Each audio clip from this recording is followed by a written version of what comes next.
pour répondre à l'union locale CGT, notamment sa branche retraitée de Trappes-Saint-Quentin en Yvelines, qui m'a fait un petit courriel pour me demander un peu qu'est-ce qu'on pourrait faire sur le niveau des pensions et sur le financement de la sécurité sociale, en particulier du système de retraite.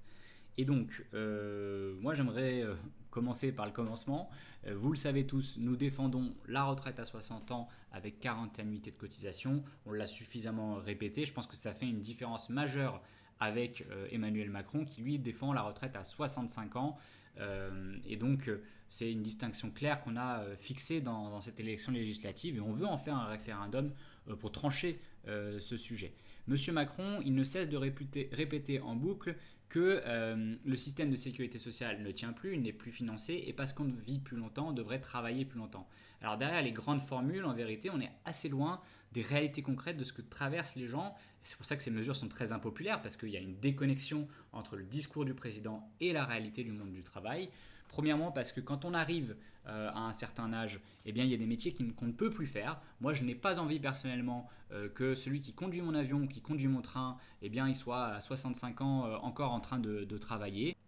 Et figurez-vous que depuis qu'on a commencé à réformer le système de retraite, c'est-à-dire à prolonger éternellement la durée de cotisation, l'âge de départ, eh bien, on a fait très peu d'économies, car le système, en vérité, il est financé. C'est le Conseil d'orientation des retraites qui dit qu'il n'y aura pas de problème avant 2050 sur le financement des retraites. Donc on nous dit qu'il y a urgence à faire une réforme. En vérité, le système qui gère la retraite en lui-même dit qu'il n'y a pas de problème de financement.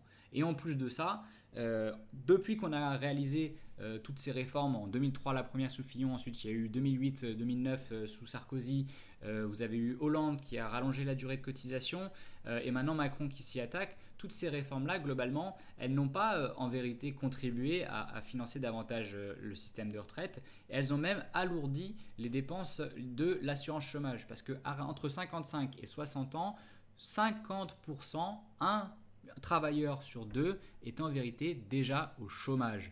Les métiers sont tellement difficiles qu'à cet âge-là, le taux d'emploi des seniors eh bien, il est quasi inexistant. Ce qui fait qu'on considère qu'un rallongement de 2 ans de l'âge de départ à la retraite entre 60 et 62 ans a coûté à lui seul 1,6 milliard d'euros à l'assurance chômage et à l'assurance maladie pour notamment le financement des inaptitudes.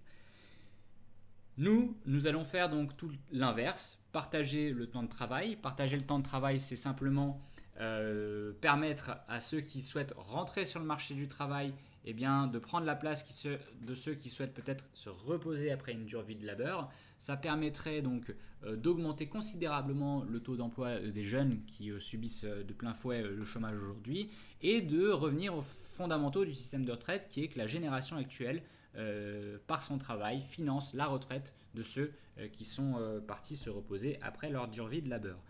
Nous instaurerons un minimum vieillesse au niveau du seuil de pauvreté pour faire en sorte que les gens qui partent à la retraite avec une carrière incomplète, eh bien, ils aient quand même de quoi subvenir à leurs besoins. Mais pour tous les autres qui ont une retraite complète, nous passerons également la retraite minimum au niveau du SMIC, soit 1 500 euros si nous sommes élus et majoritaires à l'Assemblée nationale, 1 500 euros net par mois. Enfin, nous rétablirons l'indexation des retraites sur le niveau moyen des salaires. C'est quelque chose qui a été abandonné et bien, nous rétablirons cela pour éviter tout simplement un décrochage entre ceux qui sont à la retraite et ceux qui travaillent actuellement. Voilà, toutes ces mesures, elles vont, selon nos adversaires, coûter monstrueusement cher et être impossible à financer. Déjà, je vous ai fait la démonstration que, en fait, pour beaucoup, ça va être juste décaler les gens de la case chômage à la case retraite. Donc en vérité, ça ne va pas coûter grand-chose. Mais surtout, la France, n'oublions pas, est la 7e puissance mondiale et des sous, il y en a. Je vais vous en prendre quelques pistes de financement pour tout ça. Et ça me permettra notamment de répondre à la question de l'union locale CGT. Alors non, nous n'augmenterons pas la CSG. Déjà parce que c'est un impôt proportionnel qui est injuste et qui coûte très cher aux ménages. Nous allons plutôt augmenter de 0,25 points le taux de cotisation à l'assurance de retraite. Donc 0,25 points, ce sera très indolore pour les entreprises et pour les usagers, mais l'augmentation de ce taux suffirait lui-même à combler l'ensemble du déficit de la sécurité sociale.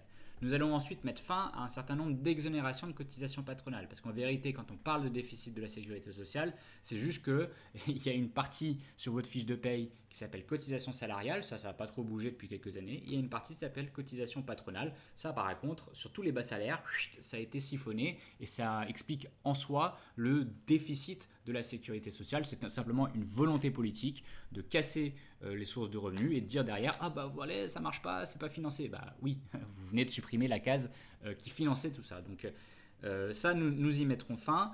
L'égalité professionnelle femmes-hommes, j'en ai parlé lors de ma réunion publique, mais si vous assurez que les entreprises qui ne respectent pas l'égalité salariale soient véritablement sanctionnées par une inspection du travail qui fonctionne, eh bien vous allez permettre de créer un rattrapage des salaires entre les femmes et les hommes, et ça suffit en soi, si on met fin à ces inégalités-là, à financer la retraite à 60 ans, 40 annuités de cotisation et à taux plein.